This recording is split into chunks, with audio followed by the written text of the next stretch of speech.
So a capacitor is basically this electrical component that is going to have two parallel plates, and this will be separated by a dielectric, and it is used to store electrical energy. So just know that capacitors are going to be these electrical components that store electrical energy throughout our circuit.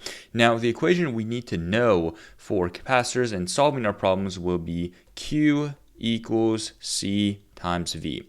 So Q is going to be the charge on our capacitor, and we'll be using coulombs as our units for that. Our C over here is going to be the capacitance itself, capacitance, and this will be in units of farads, or most of these capacitors will be in microfarads, and farads is actually a really big number. And over here, you guys know what V is. V is just going to be our voltage, and it will be in volts.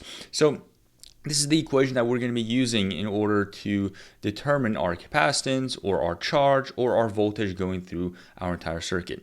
Now, one thing to note with our capacitance is that our capacitance, our C, is also dependent on this epsilon over here times area over distance. So this epsilon over here is the electrostatic constant.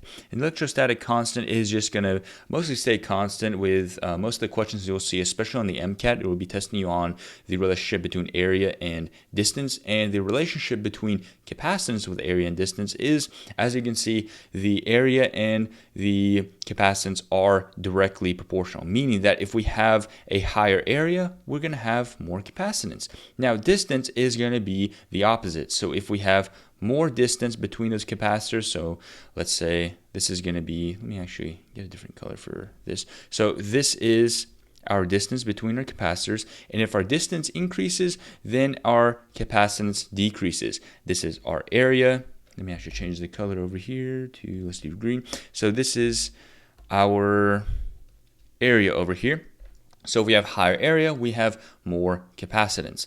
Now over here with our equation for charge, capacitance, voltage, if we have, and let me bring my color here, if we have more charge, then we're going to have more capacitance, given that voltage stays the constant. And if we have more voltage, we're going to have more charge, given our coulombs is constant. So it really depends on what kind of circuit we have, either parallel or series, where if we have one of these parallel circuits, our voltage will stay constant and this relationship will be seen. But if we have a series circuit, our capacitance will stay constant and we'll have this relationship over here. An extension of our capacitor equation is when we can include our dielectric constant. So that will be our K times our electrostatic constant over area, or times area over distance. So our dielectric constant, we're going to have this constant when we have a dielectric material. So a dielectric material is going to be a material when inserted in a capacitor will increase capacitance. So to sort of model this, let's go through I guess you say a practice problem. So let's say we have a 4 microfarad capacitor. So that is our capacitance, and it is connected to a 4-volt battery. So that's our voltage, and our dielectric constant for this, let's say there's a ceramic material, and this is our dielectric material, and our constant for this is 8. Well, what is going to be the new capacitance and the new charge? Well, our new capacitance is just going to be our dielectric constant times our old capacitance. So this is just going to be 4 times 8, which equals 32 microfarads. Now to find our new charge, it's going to be Q equals C times V. So we know our new capacitance is 32 microfarads times our voltage is 4 volts, which is going to end up being 128 microcoulombs. So if you guys seen that Ohm's law video, then you know what a parallel circuit looks like. As you can see, this is what our parallel circuit looks like. And these sort of, I guess you could say, symbols model our capacitors. And obviously we have our positive side and negative side where we have like some sort of voltage. I'll put like XV as like some sort of voltage, or I'll just say like we have 20 volts, for example. So over here, this is capacitance 1, capacitance 2, and capacitance 3.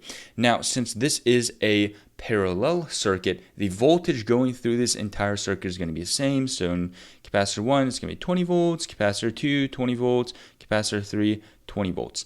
Now, And let's say our capacitance, for example, is, let's go with 100 farads over here, microfarads, then 200 microfarads, and 300 microfarads. So to find the total amount of capacitance, since this is a parallel circuit, we're going to be using the equation, and I'll just put actually just T.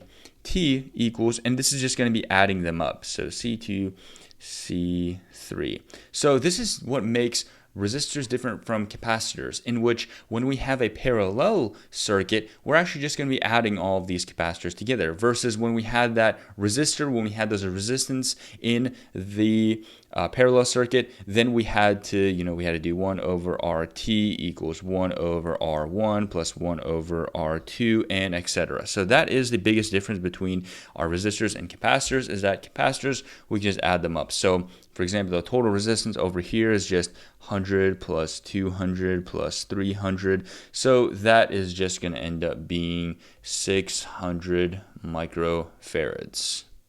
And this is our total capacitance. So, and let's say we know our voltage, we know our total capacitance. Let's say we wanted to find the charge going through this entire capacitor. Well, that would just be 600 microfarads times 20 volts, and let's do the math for that, guys. 600 times 20, that's going to get us 1200, or actually 12,000 microcoulombs, or you could also write 0.012 coulombs. So that is what our parallel circuit is going to look like when finding our total capacitance.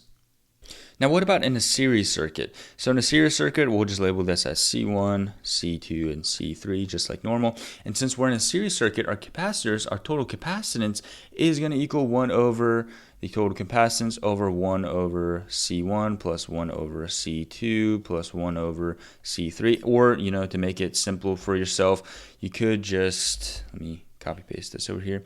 Our total capacitance could also equal all of this to the power of -1, which just makes everything easier. But as you can see with our series circuit, we're going to have 1 over our capacitance to find our total capacitance. And that's pretty much what makes our series circuit and finding our capacitance and our parallel circuit. And as you can see, when we're looking at resistors, finding the total resistance in our circuit when we are in a series circuit, this was just adding them. So it was just RT equals R1 plus R2, and etc. All right, so now let's dive into our practice problem. So right off the bat, we have a series circuit, but then we have these parallel circuits over here. So we know that we want to create these parallel circuits into a series circuit. We're basically trying to turn this into just a straight line with the capacitor shown over there. So we first need to deal with this guy over here. Now, since our capacitors are in parallel, well, we can just add these to find the total capacitance of this guy over here. So our total capacitance is going to equal C1 plus C2 plus C3, like this C1, C2, C3. So this would be 0.2 plus 0.5 plus 0.1. And if we do the math, we're going to get 0.8 microfarad, or not microfarad, just farads in general. So we're going to get 0.8 farads for this guy over here. So now we can label this as just one capacitor. We can assume that it's just one capacitor in a series. So now we can do this being C1, this entire thing being C2, and this guy over here being C3. So we know our voltage, we know our capacitance. Now we're trying to find the amount of charge that is flowing through this entire series circuit. Now notice that since we're in a series, the amount of charge that's traveling through this entire series will be the same. So all we have to do is pull out our equation, Q equals C times V, since we're wanting to find the charge. So our coulombs, our total coulombs, since we are in a series circuit now, this is going to be, and I'll do our C total here. Our C total is going to be 1 over 0.3 plus 1 over 0.8 plus 1 over 0.1 to the power of -1. Remember, we are in a series circuit, so we're going to be doing 1 over our capacitance. So let's do the math for this guy over here. So 1.3 plus 1 over 0.8 plus 1 over 0.1, and then that's the power of -1, and I'm just going to be rounding over here. So our capacitance total is going to equal 0.0, oh, that's not a 0, 0.069. So 0.069 farads is going to be our total capacitance. So this is just going to be 0.069 times our voltage, which is 12. So 0.069 times 12. And that is going to get us, and I'll just be rounding over here to the tenths place. This is going to be 0.83 coulombs as our final answer. All right, so we know that. Now let's actually try to find the amount of voltage that is going through each of these capacitors. Since our voltage is not going to be constant, but our charge we know is going to be constant throughout all these capacitors. So let me just delete this stuff over here to make a little bit of room. So okay, so we know that our charge over here is 0.83 going through each of these capacitors, and we know that our capacitance for C1 is 0.3 farads, so we know Q equals C times V. We're trying to find the voltage, so if we just move C over, then we're going to get voltage equals Q over C. Now let's look at capacitor 1. So we know that our charge is 0.83 over, and then this is going to be 0.3 farads. So as we know that with our charge is going to be 0.83 over 0.3, so 0.83 divided by 0.3. This is going to get us around over here 2.8 volts going through C1. Now let's try C2. So C2 over here, we know that this was 0.8 farads for this total guy over here.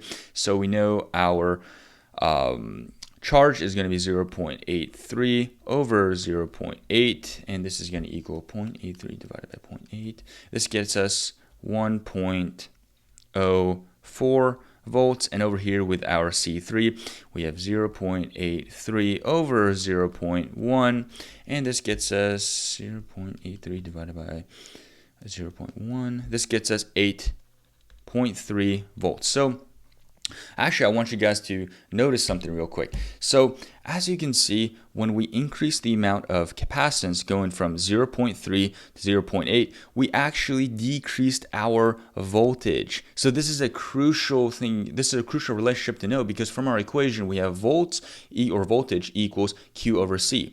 As you can see, since we increased the capacitance from 0.3 to 0.8, we actually decreased our voltage, because we know that Q stays constant throughout this entire series circuit. So as you can see, when we increase our capacitance, our voltage decreased. But over here, when we had less of a capacitance, we actually increased our voltage. So notice that relationship with our series circuits. And to check our math, we need to make sure that all of these voltages add up to 12 volts. So this is going to be, we have 2.8 plus 1.04 plus 8.3, and this gets us 12.14 volts because we were rounding.